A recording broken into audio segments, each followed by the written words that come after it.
Durante los últimos días, Juan Corellano ha hecho la odisea que nadie pidió, que ha consistido en verse del tirón pues la mayor parte de películas más importantes que se han hecho nunca sobre fútbol. Y como colofón a esta odisea, esta maratón cinematográfica, hoy vamos a hacer la película perfecta de fútbol. Vamos a hacer 10 puntos para conseguir hacer la obra definitiva sobre fútbol que todavía no se ha hecho, Juan.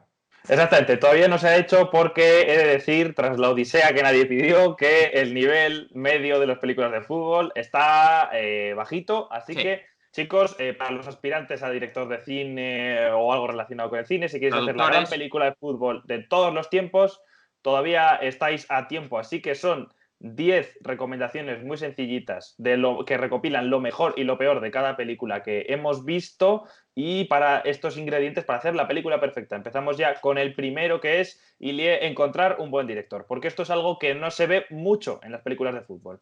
Claro, porque no es casualidad que las películas de fútbol que más nos han gustado sean las que tenían mejores directores. Es el caso de The Damned United, que tiene a Tom Hooper, que además de dirigir esta de The Damned United, dirigió La chica danesa, El discurso del rey o Los Miserables. Y por supuesto, Juan, también es el caso de Ken Loach, director de Looking for Eric. Exactamente, director de Looking for Eric, una película en la que aparece Cantona, que comentamos aquí en un directo con Javier Ocaña, que transmite muy bien todo lo que engloba el fútbol, aun sin hablar de él mucho, y que también ha dirigido, siempre sabéis, un director de corte muy social, Yo Daniel Blake, Tierra y Libertad, My Name is Joe y Riff Raff, y un infinito, etcétera, de películas, porque tiene una carrera extensísima, pero yo en cambio yo creo que el gran director y la gran película de fútbol es Evasión o Victoria y John Huston, que además es una de tus predilecciones, Ilie. Sí, la comentamos extensamente también en un directo a través de Instagram. John Huston, posiblemente el mejor director que nunca haya hecho una película sobre fútbol. Yo creo por encima de Ken Loach. John Huston,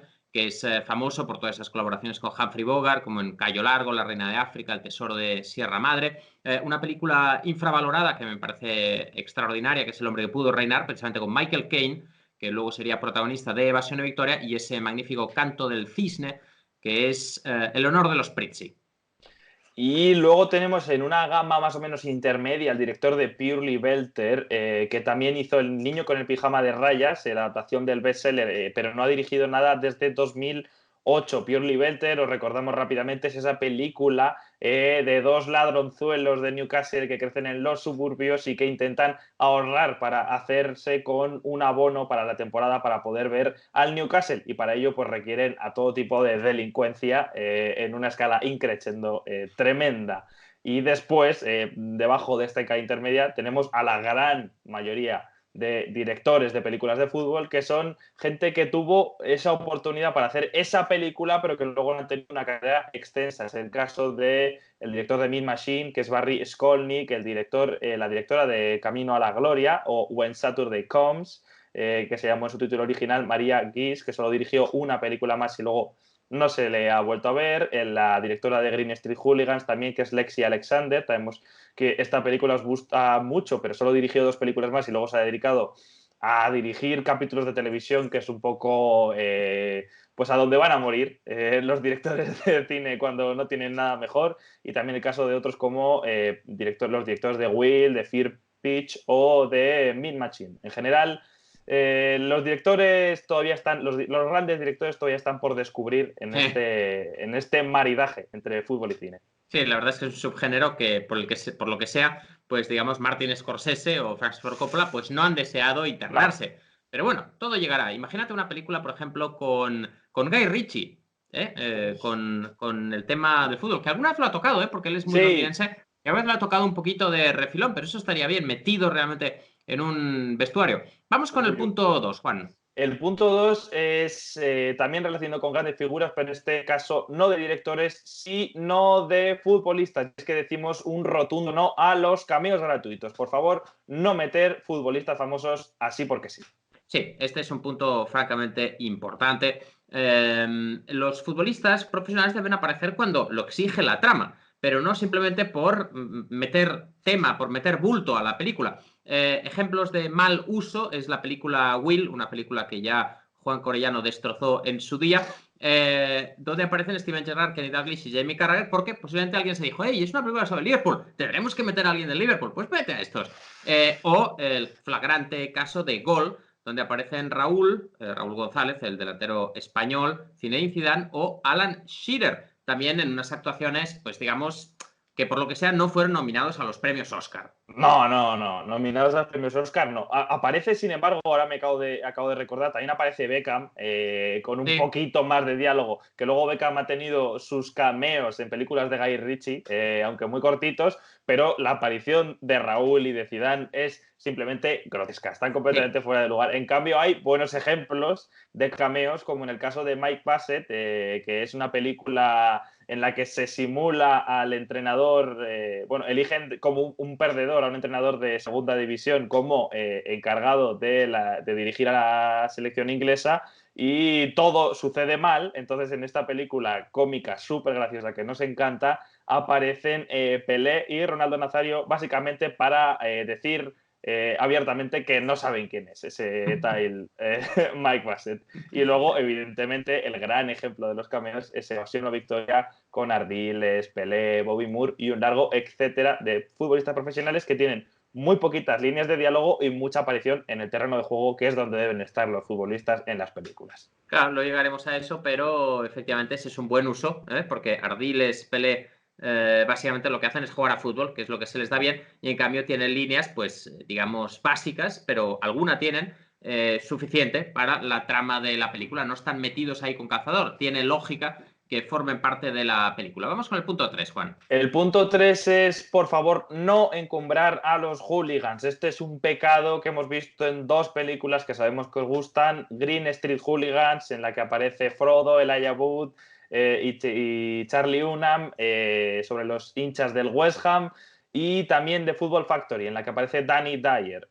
Son dos malos ejemplos, no porque vayan sobre hooligans, porque se puede hablar sobre hooligans, pero el enfoque los encumbra demasiado. Claro, aquí el problema es que se romantiza la figura del hooligan y se ofrece una versión poco auténtica. En este sentido, por ejemplo, Purely Belter, esa película sobre esos dos jóvenes de Newcastle, me parece mucho más auténtica. Son una versión mucho más cruda y mucho más cercana a la realidad, como podría ser This is England, una película que también, digamos, enfoca ese submundo, no necesariamente del fútbol, pero ese submundo, de una forma mucho más real. Pero estas películas, sobre todo Green Street Hooligans, me parece que, en fin, es una película orientada a personas que conocen poco el tema, muy orientada posiblemente al mercado estadounidense, y de ahí la presencia de Elijah Wood como, en fin, pues esa presencia estelar. Como saco de boxeo de los hooligans de media Inglaterra, básicamente. Sí. Y vamos, de las palizas a Elijah Wood, vamos al cuarto punto, que es importantísimo. Hay que pasar el balón, muchachos. El fútbol es un deporte de equipo. Ya estamos hartos de ver slaloms, goles imposibles, golazos de chilena, voleas y, sobre todo, en el último minuto. Que, chico, has tenido 90 minutos, hombre. Ponte un poco las pilas. Sí, la verdad es que eso es francamente cansino. Cada vez que hay una película sobre fútbol, el protagonista, en el último minuto de partido, cuando todo estaba perdido, cuando tenían a medio equipo lesionado, la otra mitad había sido expulsado, el entrenador había sido, había sido detenido. Perdió una pierna y va a la pata coja. Y al final acaba marcando un golazo de chilena desde el centro del campo. Muchachos, esto no es posible, ¿vale? No es posible. O sea, dejemos ya los slaloms, los regates imposibles, las jugadas de fantasía. No es posible, no es posible. También se marcan goles de rebote, de penalti, de cabeza, con el culo, como Jonathan Calary con el West Ham. Todo eso también forma parte del fútbol, así que hay que hacerlo un poquito más real y dejarse de esas jugadas imposibles en el minuto 90, que no hay quien se las crea. Exactamente. Malos ejemplos de esto hay muchísimas películas, pero los peores nos los hemos encontrado en El sueño de Jimmy Grimble, que esta es una película que no habíamos mencionado hasta ahora. Va sobre un muchacho que crece en Manchester y su equipo, el equipo en el que quiere jugar en sus sueños es el Manchester City, un Manchester City mucho más desmejorado que el actual, y sobre todo Goal. La película Goal de Dream Begins, con este Santiago Muñez, que además de ser un pésimo futbolista, es pésimo futbolista. No hay Dios que se crea que ese muchacho puede triunfar. Todos los goles que mete son de regatearse a medio equipo. O sea que, por favor, pasar el balón. Y del cuarto punto vamos ya al quinto, alcanzamos el Ecuador, de las recomendaciones y este también es muy importante y lo tenemos que explicar a continuación. Prohibido el soccer porque las adaptaciones americanas, muchachos, de las películas de fútbol normalmente pecan sobre su desconocimiento del deporte que tratan, que en este caso es el fútbol, y ya sabemos que no es lo suyo. Claro, es como si, qué sé yo, como si hiciera una película en Sudáfrica sobre la vida en Laponia, ¿no? Ambientada en Laponia. No tiene sentido. O sea, es Hombre, una película claro. orientada, o sea, que tenga que ver con tu cultura. O sea, los estadounidenses, claro, con este ánimo de canibalizarlo todo, quieren hacer películas sobre cosas que sean lucrativas. Pero, y con eso, y por eso se quieren hacer películas sobre fútbol. Dejadlo, no es lo vuestro. Dejad el tema de las películas para otras personas, para los argentinos, los mexicanos, los europeos. Pero no hagáis películas sobre fútbol, porque no sabéis de fútbol. Y tenemos dos buenos ejemplos de lo que estamos diciendo. El primero tiene que ver con el partido de sus vidas, The Game of Their Lives. Y sí, porque es una película que realmente no está mal hecha. A mí es una película que funciona porque es muy americana en el sentido de que se basa en una historia real, que en este caso está ambientada en el Mundial de 1950, que fue la cuarta Copa Mundial de la historia, en la que hubo un acontecimiento que sí que es cierto que es histórico, por lo menos para la historia de este deporte en Estados Unidos, y fue que un equipo semiprofesional, más bien tirando amateur, de estadounidenses consiguió ganar a Inglaterra, que partía como una de las grandes cabezas de cartel para ese campeonato que se celebró en Brasil y finalmente acabaron perdiendo en la fase de grupos Inglaterra frente a ese combinado estadounidense.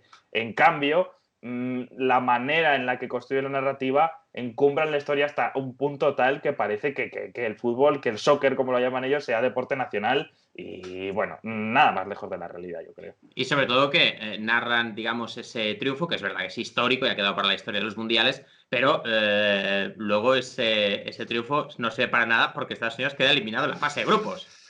Bueno. ¡Eso! Es que además, ¿sabes qué me encanta? Que además lo pintan como si fuera el brote verde de lo que luego fue el gran crecimiento del deporte en el país, y luego me parece que Estados Unidos no se clasificó para una Copa del Mundo hasta 1990 o algo así. O sea, ¿qué me estás contando? Si os daba igual el fútbol y os sigue dando igual ahora, por favor, no engañéis a nadie.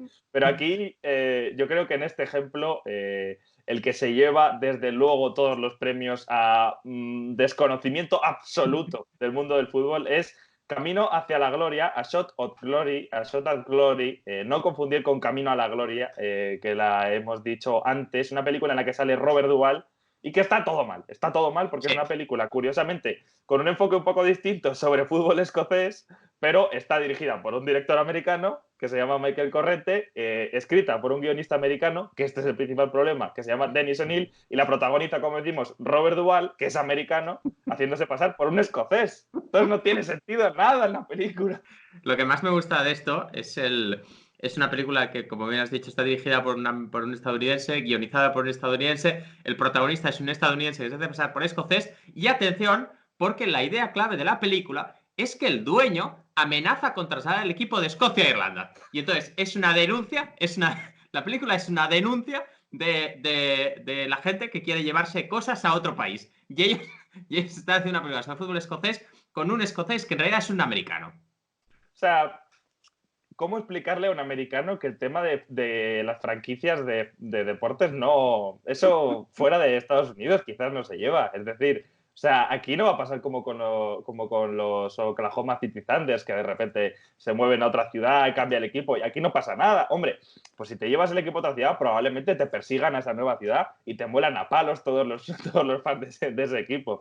Y luego, por cierto, otros ejemplos a mencionar del soccer, aunque son puntuales y no son tan groseros como en estas dos películas, son Stallone en Evasión o Victoria y Elijah Wood en Green Street Hooligans, que representan e interpretan a personajes americanos que te sacan un poco de tus casillas porque no te lo crees, pero vamos, no te lo crees en absoluto. Claro, además Elijah Wood está metido ahí con súper calzador para, digamos, que la audiencia americana se identifique con el americano que va a Londres, conoce todo este submundo. No hay por dónde cogerlo. O sea, no hay por dónde cogerlo. No. De repente un americano que se mete en el mundo de los hooligans, o sea, no tiene ningún sentido. No, porque todos sabemos que Elijah Wood pues hubiera durado 30 segundos en una de esas peleas de hooligans. O sea, Elijah Wood mide como un 1,20, o sea. Se empiezan a dar de golpe. Se empiezan a dar de golpes y el tío, soy Frodo, soy Frodo. Frodo, pim, pam, pam. Ay, madre. Que tengo el anillo, anillo, pum. Pues te pego yo con mi anillo en tu cara. Elijah Wood, por favor. Dicho lo cual, habiendo prohibido el soccer de manera tajante para nuestra futura película perfecta del fútbol inglés, hay otro elemento importante y es que las películas pueden ser un buen espacio para contar las historias de los fans, Silvia.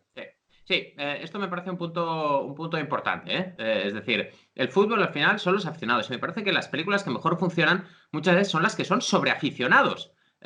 No me parece que casualidad que aquí tengamos 3 buenos ejemplos de 3 buenas películas que están centradas en los aficionados. Una es Fever Pitch, de la que hemos hablado todavía, que está centrada, está basada lógicamente en la novela de Nick Hornby, que básicamente es la vida de un aficionado del Arsenal. Sí, un aficionado que igual se pasa de ser aficionado, Sí. pero es una película muy divertida porque hay una pequeña parábola inesperada y es que en teoría es una comedia romántica y es una película de una relación de amor entre un chico o chica clásica, pero en realidad el trasfondo que hay detrás y lo que transmite es el amor de los fans, el amor incondicional e irracional muchas veces de los fans por su equipo de fútbol, en este caso por el Arsenal, y cómo ese amor por el club se interpone en su relación sentimental con esa chica. Yo creo que es una película con la que muchos fans nos podemos ver identificados por, yo qué sé, la de veces que pues se casa tu prima, la del pueblo, y tienes que ir a la boda y de repente se juega no sé qué partido y tú no te lo quieres perder. Cómo el fútbol se entromete en nuestras vidas porque es un amor que no entiende de otros. Me suena un poquito eso que dices. Luego tenemos otro buen ejemplo que es Looking for Eric, que básicamente es la vida de un acérrimo aficionado del Manchester United que es tan aficionado que ve a Eric Cantona, se convierte en su amigo, amigo imaginario, es Eric Cantona. Sí, bueno, con un poquito de ayuda de la droga porro, que nunca viene mal para tener alucinaciones. O sea, si quieres alucinar y ver en tu habitación a Eric Cantona, pues bueno, eso ciertamente ayuda. La droga porro. Muy bien, este es el término. La droga porro. De hecho, creo que esa película, Ken Loach tenía dudas respecto al título. Si Looking for Eric o La droga porro. Eran los dos títulos que manejaba. Al final le dijeron desde el departamento de marketing de la productora, le dijeron, mira, mejor pon Eric porque así se identifica claramente que aparece Eric Cantona. Claro, porque también si dices Looking for droga porro, pues claro, es una combinación complicada. Pero al final es un buen ejemplo de película. Que es un buen ejemplo de película de aficionados y para aficionados porque trata poco el fútbol, o sea, no se ve apenas fútbol, se ven algunas imágenes de archivo de los golazos de Eric Cantona, pero sobre todo va de esa sensación de comunidad, de cómo ser parte de un equipo de fútbol es ser parte de una gran familia y en parte eso también es lo que se transmite en la película que ya hemos hablado de Purely Belter, en este caso de cómo dos muchachos que nacen y viven en los suburbios de Newcastle, prácticamente su amor por el Newcastle es un poco lo que les hace avanzar y lo que les permite continuar en una vida muy complicada porque no tienen prácticamente nada a lo que agarrarse. Sí, y vamos, Juan, con el punto 7. El punto 7 es, si hemos dicho que es un buen espacio para los fans, también puede ser un buen espacio para enfoques desconocidos del fútbol. ¿Y a qué nos referimos con eso? A que hay historias muy trilladas, hay una historia súper trillada que es el viaje del héroe canónico de un futbolista que de repente de la nada un ojeador lo encuentra y pese a las dificultades consigue triunfar en el equipo de sus sueños. Esa película está muy bien, pero nos la han contado 8.000 veces. Así que para ser un poco más novedosos hay otros enfoques, como por ejemplo el que propone Another Sunday and Sweet F.A., que es es un mediometraje o una película un poco corta para televisión que tiene como protagonista a un árbitro de Liga de Domingos. Ojo ahí. Está muy bien, me parece que está divertido ese enfoque, porque nadie piensa en ellos. Nadie piensa en ellos y me parece que está bien. Y luego tenemos, por supuesto, el ejemplo de Bend It Like Beckham, que en España se llamó Quiero ser como Beckham. Quiero ser como Beckham, que en realidad Bend It Like Beckham es esa falta con rosca. O sea, el título literal sería Pégala con rosca como Beckham. Claro, lo que pasa es que a nivel de marketing pégala con rosca como Beckham. Se les hacía un poquito largo. Que lógicamente habla del fútbol femenino. Mucho antes de que estuviera de moda el fútbol femenino, hay que decir. Sí, señor, y además es una película, aunque es británica, hecha por hindús y con una protagonista hindú que además trata un poco el conflicto de, bueno, pues una Sí. sociedad tradicional, unos padres muy tradicionales que no comprenden eso de que su hija no quiera dedicarse simplemente a ser una buena esposa y a realmente pues luchar por su sueño que era jugar a fútbol. Aunque luego la película lo reduce todo a una comedia romántica, la verdad que está muy bien y está divertida y es una de las mejores. Y por último, otro enfoque desconocido de la película, creo que más reciente que hemos tocado, que es The Pass, que es una película que trata la homosexualidad en el fútbol y ha sido una de, por cierto, para mí, de los gratos descubrimientos y de las gratas sorpresas de esta lista de películas, porque lo trata de una manera interesante. Es un poco la historia de un futbolista de élite, no se da a entender mucho de qué equipo es, pero tampoco es importante. Es un equipo Y, londinense, y ¿no? de, Creo que y es de un equipo cómo londinense, ¿no? Si no recuerdo mal, es como la academia, porque empiezan en la academia, ¿no? empiezan en la academia y la historia empieza con, bueno, en el hotel de concentración con un chico de la academia, tiene una especie de affair cuando los dos son muy jóvenes y luego va tratando en diferentes momentos cómo ese chico lleva la homosexualidad reprimida y cómo eso, pues bueno, confronta con su vida y le hace tener una vida tortuosa. Y siempre es un tema pendiente, no solo en la ficción, sino también en la realidad, la homosexualidad y el fútbol, siempre lo recordamos en ese día de Rainbow Laces y está muy bien que se le dedique un espacio. Y ahora pasamos ya al octavo punto, que este es importantísimo, Ilie, uno de los más importantes. Muchas veces las películas sobre fútbol se basan en hechos reales. En caso de que así sea, por favor, hay que respetar la historia y documentarse muy, muy bien. Claro, pues lo peor que te puede pasar es hacer una película sobre un suceso histórico, normalmente son sucesos históricos muy importantes, y meter la pata en alguna fecha, en alguna escena que no sucedió tal como fue. Aquí tenemos un par de ejemplos, sobre todo uno, que es el caso de Damned United. Mucha gente nos escribe a menudo y nos dice, hey, Damned United, qué buena película, hablen de ella, qué increíble la historia de Brian Clough. A ver una cosa, lo primero, el propio autor del libro reconoció que no es una, o sea, digamos, no es un libro, no es como Una dices, biografía exacto, exacta y precisa. exacto, no es una biografía, sino que es una narración ficcionalizada de lo que sucedió en esos 44 días. Hay algunas escenas que sucedieron así, y así lo han reconocido todos los presentes, pero muchas otras se las inventa el novelista porque le va bien.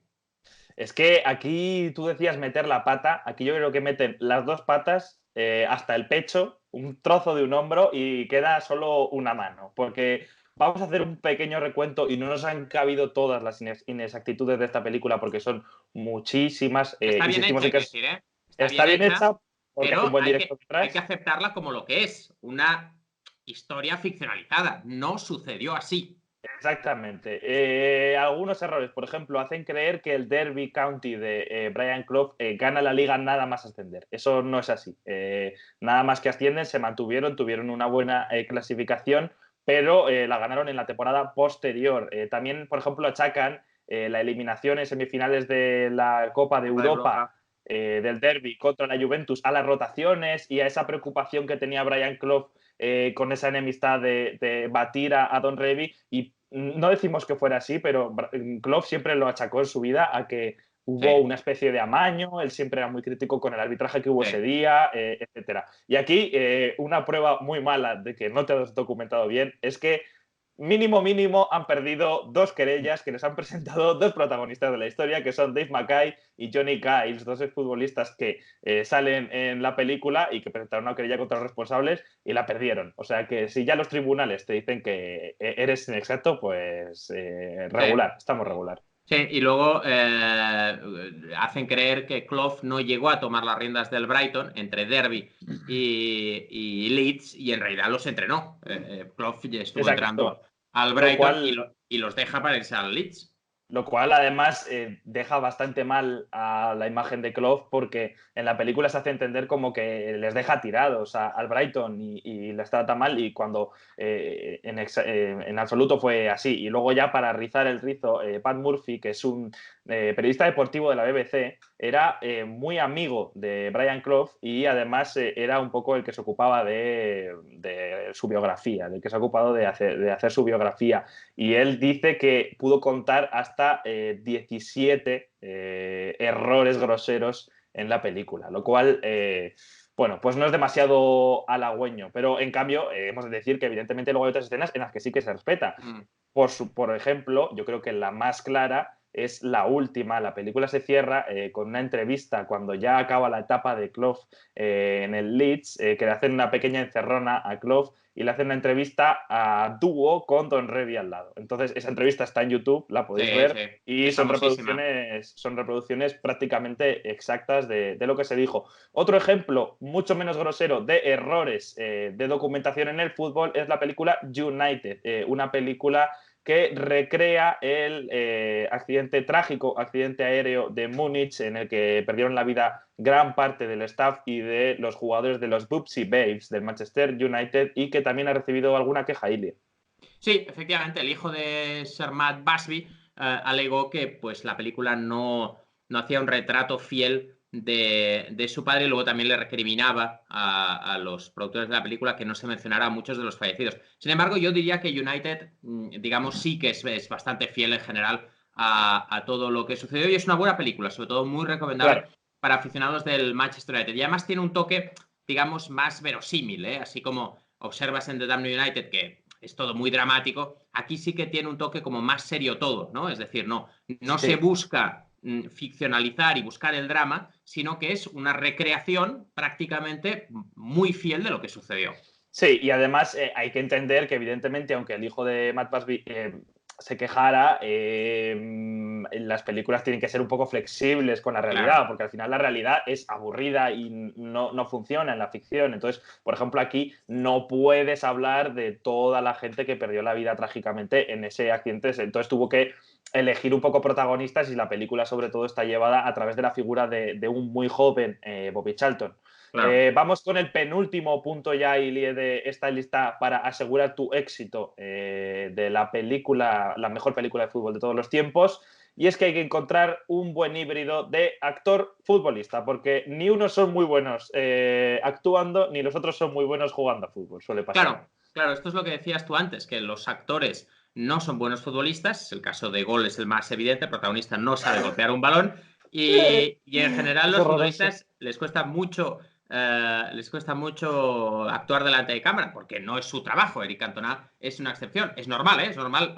Es normal que suceda en los dos casos. Normal. Si uno es actor, no sabe jugar a fútbol, si es futbolista, pues normalmente no sabe actuar. Pero en estos casos, para solventarlo, lo mejor es buscar, como dice Juan, buscar híbridos. Uno es el caso de Looking for Eric, donde aparece Eric Cantona. Eric Cantona, que fue un gran futbolista y ahora es un actor decente. Es un actor decente. En esta película lo hace muy bien. Sí, señor. Es verdad que hace de él mismo, lo cual le ayuda, pero...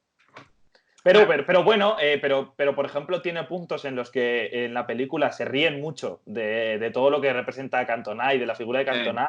Y él tiene esa gracia y ese carisma para hablar a cámara, tener empaque, reírse de sí mismo, quedar gracioso, y eso es muy difícil. También otro buen ejemplo, como no, es nuestro queridísimo Vinnie Jones, que ha tenido una extensísima filmografía, como también la tiene Cantona, y en este caso en Mean Machine, que es una película en la que él representa a un exfutbolista que va a la cárcel y organiza o, bueno, capitanea al equipo de presos en un partido contra los carceleros, pues también está muy bien. Y luego a Vinnie Jones también le hemos visto, por supuesto, triunfar de la mano de nuestro querido Guy Ritchie. Claro, y Mean Machine, que es un remake de una película de los años 70 con Burt Reynolds, donde era la misma estructura, pero con fútbol americano. Burt Reynolds era el capitán de ese equipo de fútbol americano que jugaba contra los carceleros. Y que luego hicieron un remake del remake, que lo protagonizaba Adam Sandler, y era de nuevo volviendo al fútbol americano. Que es como es verdad. Adam Sandler, o sea, estás ya rascando de la paellera ya el socarrat, vamos, o sea, hasta que no te queda nada. Adam Sandler, por favor, por favor. Un poquito de vergüenza, tápate un poco, Adam. Yo solo te digo una cosa, Adam Sandler, por favor, ya.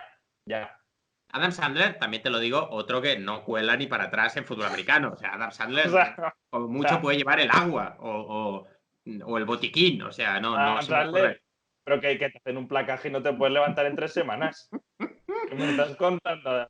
Y luego está el caso inverso, que es el de Sean Bean, este actor que quizá no conozcáis por nombre algunos, pero que seguro de imagen, seguro lo tenéis situado. Aparecía en. Antes hablábamos. Aparece en Juego de Tronos Y en, interpretando a Ned Stark en la primera temporada. También aparece en El Señor de los Anillos interpretando a Boromir y famosísimo en el mundo de la ficción porque lo matan en todas las películas en las que aparece. En todas las películas en las que aparece lo matan. Y de hecho es gracioso porque el tipo ya no acepta papeles en los que le maten porque dice, mira, o sea, puedo aceptar 20 años de que me matéis en el cine, pero hasta aquí, o sea, hasta aquí, ya no puedo más. También te diré que, bueno, se ha especializado. Digamos que hoy en día es el actor que mejor muere en el mundo. Claro, O sea, es claro, igual. especialista en morir. Sí, imagínate una película con Sean Penn y con, ostras, ¿cómo se llama el de las venganzas? Se me ha ido Ah, sí, ahora. Liam Neeson. Imagínate, Liam Neeson y Sean Penn, la persona que mejor mata y más en cantidad con la persona que mejor muere. Es la mejor película. Sería la venganza definitiva. Bueno, y aquí tenemos el ejemplo, como decía, de Sean Bean, que es el ejemplo inverso. Es un actor, pero que sí sabe algo de fútbol. En Camino a la Gloria, When Saturday Comes, interpreta a un chico que llega a jugar en el Sheffield United. Y además Sean Bean es un tipo que nació en Sheffield, lleva un tatuaje que dice 100% Blade, e incluso llegó a formar parte de la junta directiva durante 5 años entre 2002 y 2007.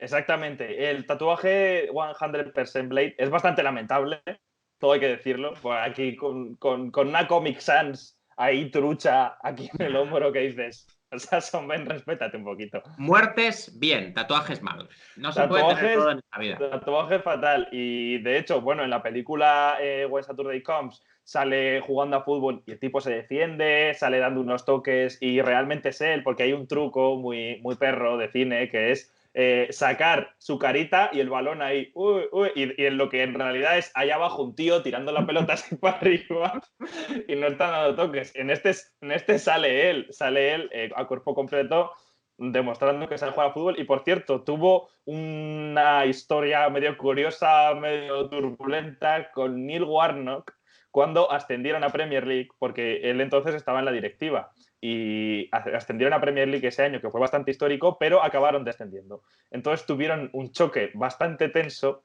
en el que Neil Warnock en una biografía, en un libro que publicó, le acusaba de haber dicho cosas bastante obscenas y bastante fuertes a la mujer de Warnock y a su hijo después del descenso, como diciendo que su marido era un inútil y que descender no hubiera sido culpa suya y tal. Y luego Sean Ben se defendió y dijo que en realidad no era así, sino que se cruzó con su mujer y a su mujer sí que le dijo lo que pensaba de su marido, pero que no se dio cuenta de que el niño estaba en la habitación. Entonces, cuando se dio cuenta, ya se disculpó y tal. Y de hecho, si miráis por internet, no vamos a reproducir todo lo que se ha dicho, pero hay palabras bastante fuertes entre los dos, que son dos tipos con bastante carácter. Y dicho lo cual, vamos ya con nuestro último punto, que es uno muy importante, siendo nosotros la media inglesa y siguiendo nuestra filosofía, y es que hay que incluir un toque de humor en el fútbol, siempre marida bien con el fútbol, un poquito la comedia, Ili. Claro, yo creo que una película sobre fútbol es un terreno propicio para incluir algún toque de humor.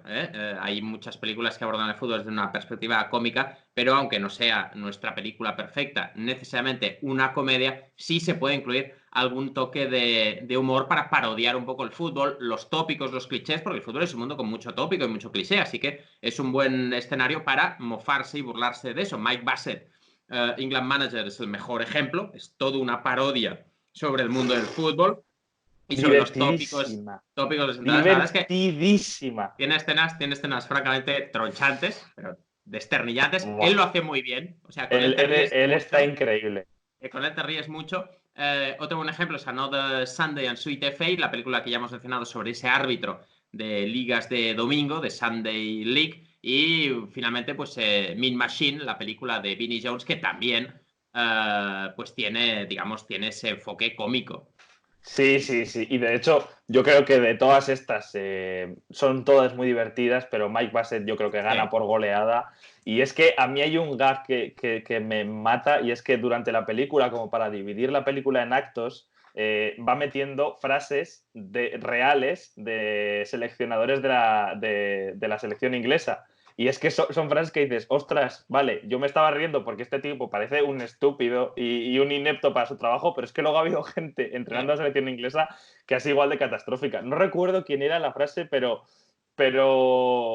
era algo, había una que me hizo muchísima gracia, que era algo así como, yo lo que sé es que en el fútbol si marcas un gol estás obligando al otro equipo a marcar 2 si quiere ganar. Hombre, pues sí.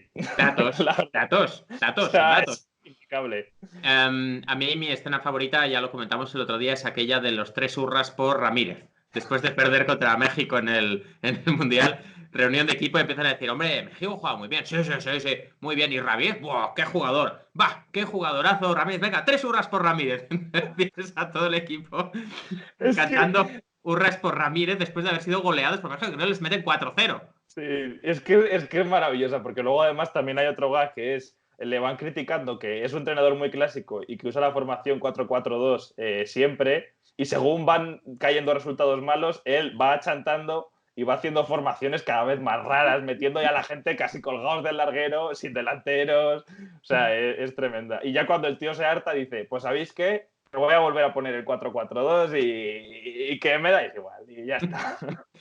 Muy bien, muchachos, pues hasta aquí estas 10 consejos para hacer la película perfecta sobre fútbol. Ahora, a continuación, en comentarios, dejadnos, por favor, cuál es vuestra película favorita sobre fútbol y por qué. Queremos escucharos y saber cuál es vuestra favorita y si es quizás alguna que no hayamos mencionado. Os recuerdo, como siempre, que os suscribáis, que nos dejéis un like y todo eso, porque son épocas complicadas, así que toda ayuda es más que bienvenida.